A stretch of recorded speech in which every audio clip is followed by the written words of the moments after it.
Pumasa sa lie detector test ang kasambahay naman ng inang natangayan ng sanggol sa isang ospital sa Quezon City. Nag-alok na ng 100,000 pisong pabuya ang ospital para sa impormasyong magtuturo sa kinaroroonan ng sanggol. Saksi si Ivan Mayrina. Isa sa mga unang itinuring na suspect ng pulisya sa pagkawala ni Baby Sean Gabriel de los Santos sa Santa Teresita General Hospital ay ang mismong kasambahay ng inang si Cecil de los Santos. Sabi ng ina, napagtanto niya ang kahina-hinala o mga ikinilos ng kasambahay na si Caroline Bautista bago mawala ang sanggol. At itong Lunes, isinailalim sa polygraph o lie detector test si Bautista. Voluntary naman on the part of the maid to undergo polygraph test.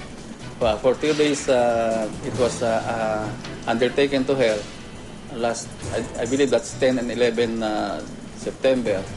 And wala namang negative. Sa ngayon, aminado ang QCPD na wala pang maituturing na suspect sa pagkawala ng sanggol.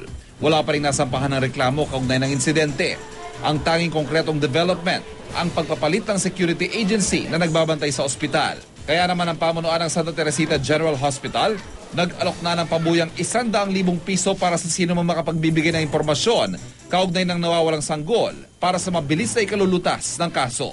It's a development to siguro to show yung cooperation nila or eagerness din nila to help us. This in one way or another will boost our chances to identify the perpetrator. Ako si Ivan Mayrina, ang inyong saksi.